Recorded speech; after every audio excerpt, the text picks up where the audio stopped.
혹시 이런 경험 있으신지요? 몸에 좋다고 해서 강황을 챙겨 먹기 시작했는데 몇 달이 지나도 몸이 달라졌다는 느낌은 없고 오히려 속이 더부룩하거나 괜히 피곤해진 것 같은 날들 말입니다. 그래서 이런 생각이 들기도 합니다. 강황은 나한테는 안 맞는 건가? 몸에 좋다던 이야기는 다 과장된 건가? 아니면 내 몸이 너무 망가진 건가? 오늘은 바로 이 질문에서 이야기를 시작하려고 합니다. 몸에 좋다고 알려진 강황, 그런데 왜 나는 아무 효과를 못 느꼈을까요? 이 질문에 대한 답은 의외로 단순하면서도 그동안 아무도 제대로 설명해 주지 않았던 부분에 있습니다. 먼저 한 가지 분명히 말씀드리고 싶습니다. 강황이 무조건 좋은 음식이라서 누구에게나 같은 결과를 만들어 준다는 생각, 이건 사실과 거리가 있습니다. 반대로 강황이 효과 없는 음식이라는 말도 정확하지 않습니다. 문제는 강황 그 자체가 아니라 우리가 강황을 어떻게 이해하고 어떻게 먹어왔는지에 있습니다. 많은 분들이 강황을 약처럼 생각합니다. 몸이 아프면 먹고, 관절이 불편하면 먹고, 피곤하면 먹으면 뭔가 달라질 거라고 기대합니다. 하지만 연구에 따르면 강황은 약처럼 즉각적인 변화를 만들어내는 물질이 아니라 몸의 환경에 따라 전혀 다르게 작용하는 식품에 가깝습니다. 그래서 같은 강황이라도 누군가는 몸이 한결 편해졌다고 느끼고 누군가는 아무 변화도 못 느끼거나 오히려 불편함을 느끼게 됩니다. 이 차이는 체질 때문만은 아닙니다. 오늘 이야기에서 가장 중요한 핵심은 바로 이 부분입니다. 강황은 어떻게 먹느냐에 따라 도움이 될 수도 있고 아무 의미가 없을 수도 있으며 경우에 따라서는 부담이 될 수도 있습니다. 그런데 우리는 이 차이를 제대로 배우지 못했습니다. 그래서 주변에서 좋다고 하니까, 방송에서 좋다고 하니까, 누군가 먹고 괜찮았다니까 따라서 먹게 됩니다. 그리고 효과가 없으면 이렇게 생각합니다. 내 몸이 문제구나. 하지만 그게 아닐 수도 있습니다. 저는 병을 고치는 이야기를 하려는 게 아닙니다. 수많은 연구 자료와 시니어 생활 사례를 분석해온 건강 연구자의 관점에서 이야기를 드리고 있습니다. 강황에 관한 연구를 보면 반복해서 등장하는 문장이 있습니다. 강황의 효과는 흡수와 활용이 핵심이라는 내용입니다. 이 말은 무엇을 뜻할까요? 아무리 좋은 성분이 있어도 몸이 받아들이지 못하면 그건 그냥 지나가는 음식일 뿐이라는 뜻입니다. 그래서 어떤 분들은 강황을 몇 달, 몇 년 먹어도 아무 변화가 없고 어떤 분들은 같은 강황으로 몸의 불편함이 조금씩 완화되었다고 느끼게 됩니다. 오늘 이 영상에서는 강황이 왜 생각만큼 효과를 못 냈는지, 우리가 그동안 어떤 부분을 놓치고 있었는지, 그리고 강황을 무작정 챙길 게 아니라 어떤 기준으로 다시 바라봐야 하는지 차분히 이야기하려고 합니다. 이건 강황을 먹어라, 먹지 마라를 결정해 주는 이야기가 아닙니다. 여러분 스스로 이 음식이 지금 내 몸에 필요한지 아니면 쉬어도 되는지 판단할 수 있게 돕는 이야기입니다. 혹시 지금도 집 어딘가에 강황 가루나 강황 제품이 그대로 놓여 있다면, 그리고 먹어야 할지 말아야 할지 망설이고 계셨다면 이 이야기는 끝까지 들어보시길 권해드립니다. 다음 이야기에서는 우리가 강황을 가장 많이 잘못 먹고 있는 방식, 그리고 그 때문에 효과를 느끼지 못했던 현실적인 이유부터 하나씩 짚어보겠습니다. 강황이 효과가 없었던 이유가 몸이 망가져서가 아니라 강황을 대하는 방식에 문제가 있었을 수 있다는 이야기를 나눴습니다. 이제부터는 조금 더 솔직한 이야기를 해보려고 합니다. 사실 많은 분들이 강황을 아주 비슷한 방식으로 먹고 계십니다. 아침에 공복으로 가루를 물에 타서 드시거나 밥 먹고 나서 캡슐 하나를 그냥 삼키는 식입니다. 그리고 이렇게 생각하십니다. 몸에 좋다니까 꾸준히 먹으면 언젠가는 좋아지겠지. 하지만 연구 자료와 시니어 생활 사례를 보면 이 방식이 강황의 장점을 가장 살리지 못하는 방법인 경우가 많습니다. 왜 그럴까요? 강황은 몸에 들어오는 순간 그대로 흡수되는 성분이 아닙니다.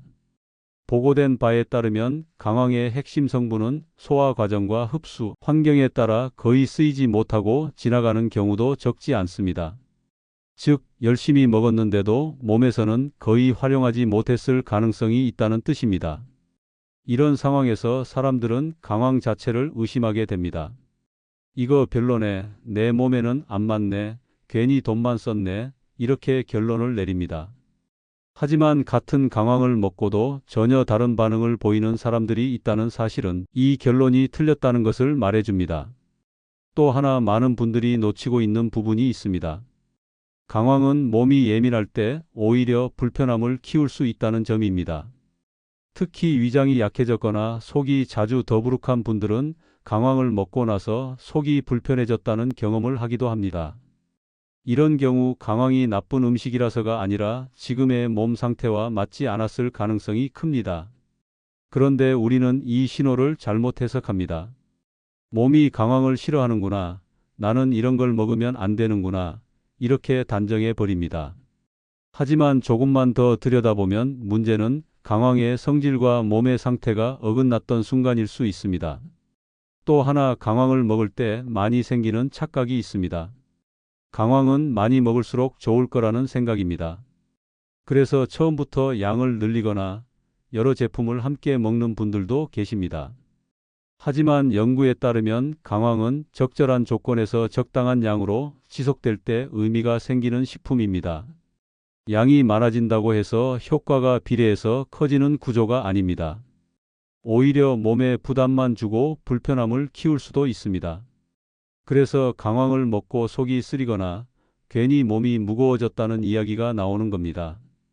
여기까지 듣고 나면 이런 생각이 드실지도 모릅니다. 그럼 강황은 도대체 어떻게 먹어야 하느냐고 말입니다.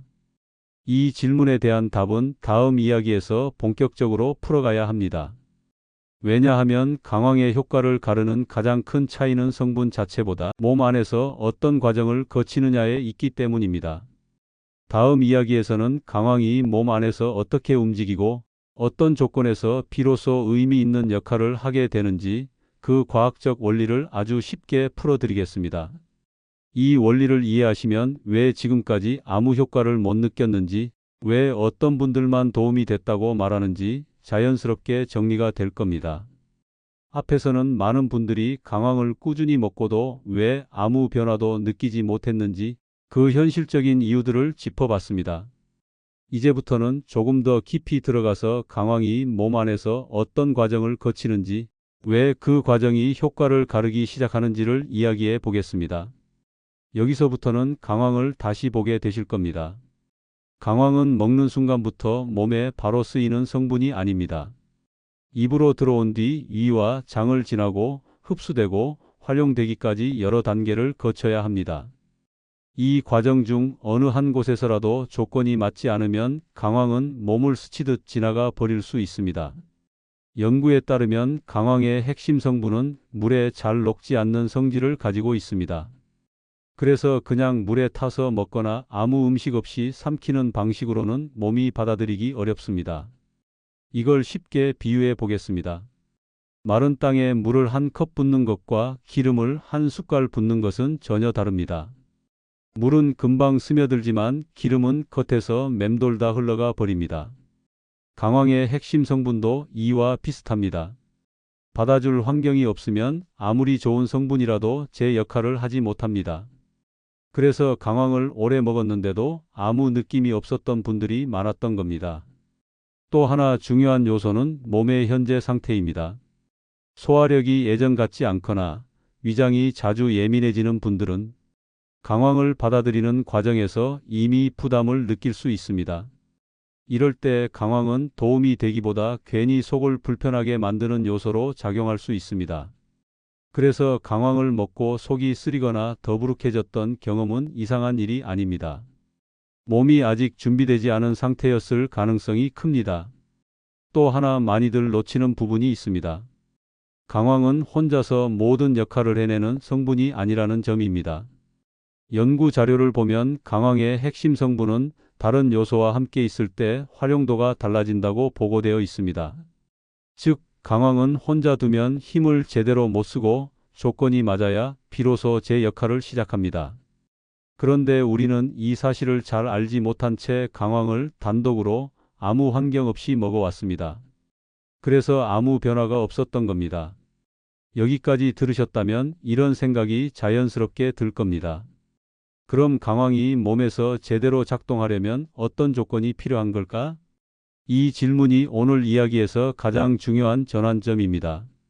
이제 다음 이야기에서는 강황의 흡수와 활용을 완전히 바꿔주는 핵심 조합과 환경에 대해 구체적으로 이야기해 보겠습니다.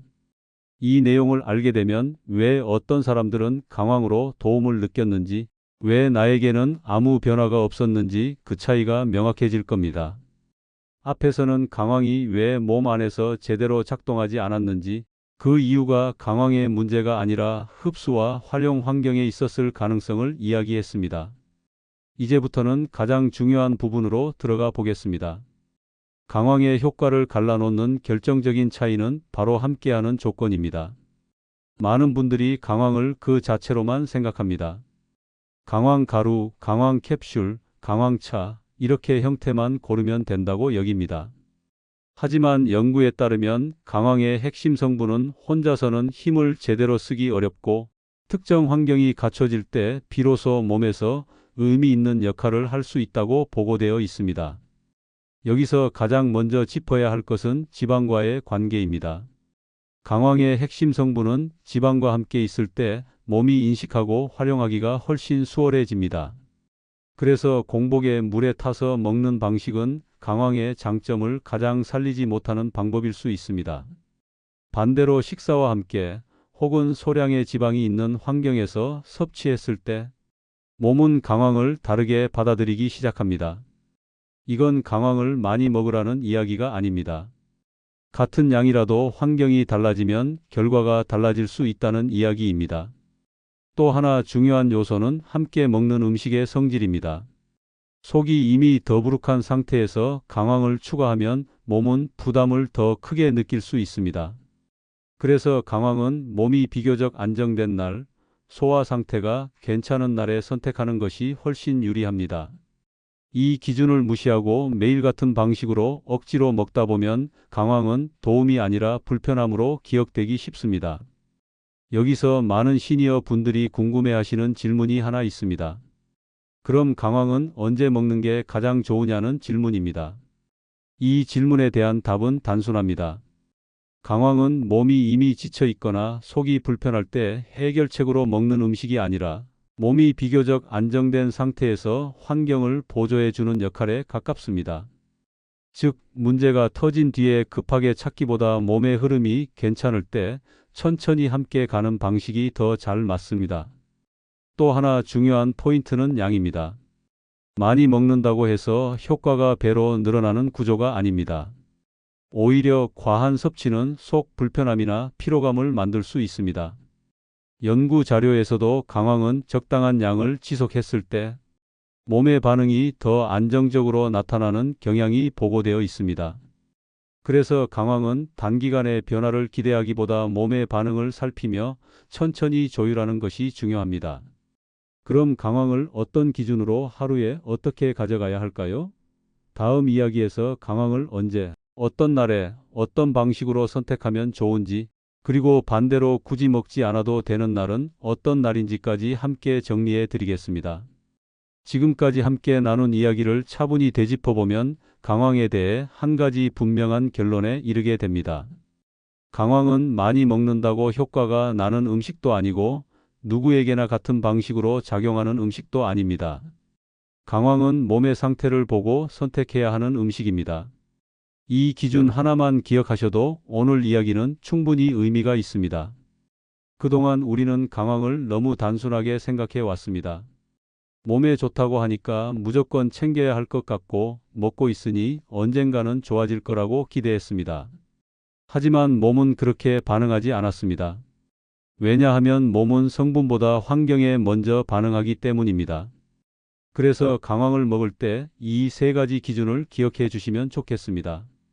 첫째, 강황은 몸이 이미 많이 지친 날, 속이 불편한 날에는 굳이 선택하지 않아도 됩니다. 이럴 때 강황은 회복제가 아니라 부담이 될 가능성이 더 큽니다. 둘째, 강황은 단독으로 아무 조건 없이 먹기보다는 식사와 함께 천천히 가져가는 쪽이 몸에 덜 부담이 됩니다. 먹고 나서 몸이 어떻게 반응하는지를 의식적으로 한번은 살펴보시기 바랍니다. 속이 편안한지, 더부룩한지, 괜히 피곤해지는지 이 느낌들이 다음 선택의 기준이 됩니다. 셋째, 강황은 매일 꼭 먹어야 할 의무 같은 음식이 아닙니다. 몸 상태가 괜찮은 날, 컨디션이 안정적인 날에 보조적으로 선택하는 음식에 가깝습니다. 이렇게 접근하면 강황은 기대와 실망을 반복하는 대상이 아니라 필요할 때 곁에 둘 수 있는 선택지로 남게 됩니다. 앞서 말씀드렸듯이 시니어의 건강은 무엇을 더 먹느냐보다 언제, 어떻게 쉬고, 어떻게 선택하느냐에서 갈리는 경우가 많습니다. 강황 역시 그 연장선에 있습니다. 오늘 이 영상은 강황을 계속 먹으라거나 당장 끊으라는 이야기가 아닙니다. 여러분 스스로 지금 내 몸에 이 음식이 필요한지 아니면 잠시 쉬어도 되는지 판단할 수 있는 기준을 드리는 이야기입니다. 그 기준이 생기면 건강 정보에 흔들리지 않게 됩니다. 누가 좋다고 해도 내 몸이 불편하면 멈출 수 있고 누가 말려도 몸이 편안하면 지속할 수 있습니다. 이게 바로 웰에이징의 방향입니다. 오늘 이야기 중에서 단 하나만 기억하셔도 좋습니다. 강황은 몸을 보고 먹는 음식이다. 이 기준 하나로도 앞으로의 선택은 훨씬 가벼워질 겁니다. 앞으로도 이 채널에서는 유행을 따라가는 건강 이야기가 아니라 시니어의 삶을 조금 더 편안하게 만드는 기준을 전해드리겠습니다. 오늘 이야기가 여러분의 일상에 작은 도움이 되었기를 바랍니다. 다음 시간에도 삶을 회복하는 방향의 건강 이야기로 다시 찾아오겠습니다. 컨디션 톡톡이었습니다.